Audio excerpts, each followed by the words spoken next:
Question number 10 का part 3, write the rational number that is equal to its negative. एक ऐसा rational number बताना है जो अपने ही नेगेटिव के इक्वल होता हो। रैशनल नंबर क्या होते हैं वो तो आपको पता है कि रैशनल नंबर ऐसे नंबर होते हैं जिसको p बाई क्यू के फॉर्म में लिखते हैं। p इंटीजर होता है, q इंटीजर होता है और q is not equals to 0, q 0 नहीं होना चाहिए। जैसे कि 2/5, देखिए 2 इंटीजर है, 5 इंटीजर है और जो q है यानी कि डिनोमिनेटर 0 नहीं होना चाहिए, तो 5 0 नहीं है, 5 इज नॉट इक्वल्स टू 0। ठीक, जैसे कि -1/3 है ना। ये क्या 0 भी एक रैशनल नंबर है? यस सर, 0 भी एक रैशनल नंबर है, क्योंकि 0 का आप क्या लिखोगे? 0/1 लिख सकते हो। अब देखो 0 को जब हमने 0/1 लिखा तो 0 p हो जाएगा और q का वैल्यू 1। p और q इंटीजर होना चाहिए, 0 इंटीजर है। इंटीजर्स पता है ना क्या होते हैं? इंटीजर्स होते हैं 0 1 2 3, इसी तरीके से -1 -2 -3, ये सारे इंटीजर होते हैं। ठीक, तो 0 इंटीजर है, 1 भी इंटीजर है और जो डिनोमिनेटर यानी कि q यानी कि 1 इज नॉट इक्वल्स टू 0। तो इस तरीके से हमने आपको दिखाया कि 0 भी एक रैशनल नंबर है। अब आप सेटिस्फाई हो गए क्योंकि 0 को p बाई क्यू के फॉर्म में लिख सकते हैं। तो 0 अगर एक रैशनल नंबर है तो 0 का अगर आप नेगेटिव करोगे, ठीक, उसने क्वेश्चन पूछा कि the rational number that is equals to its negative, तो 0 अगर नेगेटिव करोगे तो आंसर 0 ही तो आएगा। ठीक, मतलब कौन सा ऐसा नंबर है जिसका अगर हम नेगेटिव कर दें तो वापस वही नंबर आ जाए, ये क्वेश्चन पूछ रहा है। पढ़ लीजिए, the rational number that is equals to its negative. बात समझो समझो समझो। देखो देखो बच्चों, 0 का अगर हम नेगेटिव करें, एक बात बताइए, किसी नंबर का नेगेटिव करने का क्या मतलब होता है? उसके आगे माइनस लगाना या उसको -1 से मल्टीप्लाई करना। ओके, बात समझो। जैसे कि हमने आपको एक क्वेश्चन दिया कि फाइंड नेगेटिव ऑफ व्हाट 5 का नेगेटिव फाइंड करो। कैसे करोगे? आप बोलोगे सर एक काम करो सर, 5 को ना -1 से मल्टीप्लाई कर दो। हाँ भाई, 1 × 5 5 के आगे कुछ नहीं यानी कि प्लस है और माइनस प्लस -5 आ जाएगा। लो, 5 का नेगेटिव -5 हो गया। अब इसी तरीके से इसने बोला फाइंड नेगेटिव ऑफ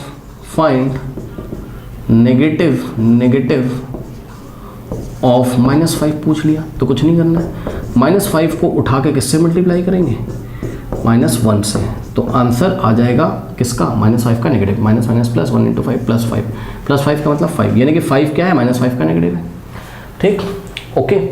और एक बात और याद दिलाना चाहता हूं कि नेगेटिव ऑफ अ नंबर बच्चों क्या होता था? नेगेटिव ऑफ अ नंबर एक ऐसा नंबर होता था जिस नंबर को उठा के दिए गए नंबर पे ऐड करने पर आंसर कितना आ जाए? 0 आ जाए। चेक कर लो, 5 का नेगेटिव क्या है? -5 है, क्योंकि अगर हम 5 में उठा के -5 को नेगेटिव ऑफ 5 यानी कि -5 को ऐड करें तो आंसर कितना आता है? 0। इसलिए 5 का नेगेटिव क्या होगा? -5। और इसी तरीके से फाइंड द नेगेटिव ऑफ -5, -5 का नेगेटिव क्या है? 5। क्यों? क्योंकि -5 में उठाकर अगर हम किसको ऐड करें? 5 को, तो आंसर क्या आता है? 0। तो ठीक इसी तरीके से ध्यान से देखिए, अगर हम 0 का नेगेटिव निकालें, पहले बात समझो, negative of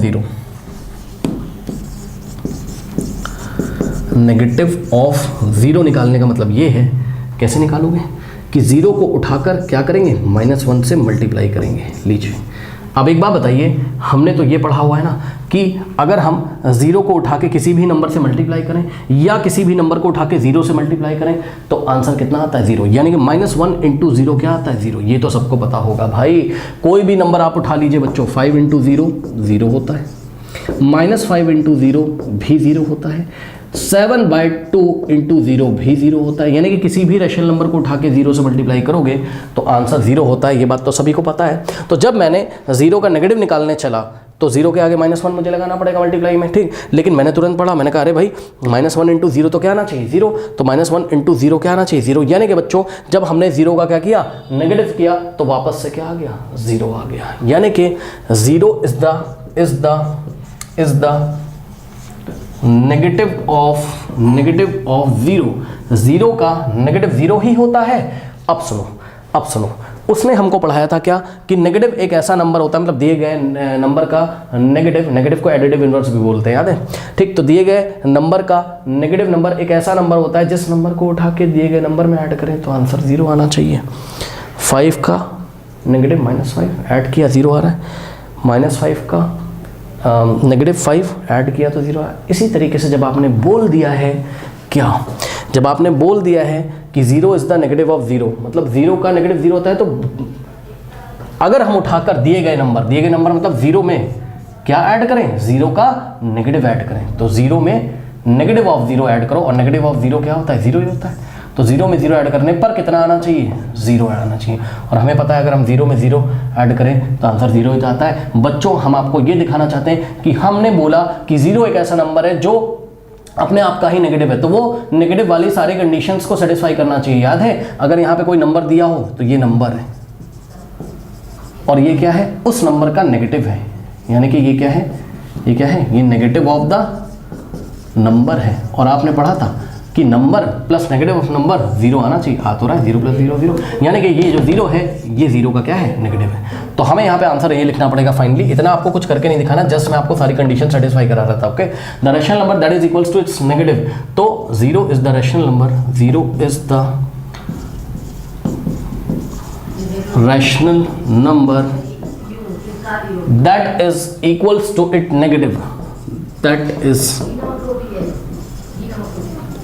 equal to its negative, okay, that is equals to its negative। तो इस तरीके से आप अपना आंसर करेंगे। Okay students, so please note कर लीजिए, आपको बस इतना ही लिखना आंसर में। ओके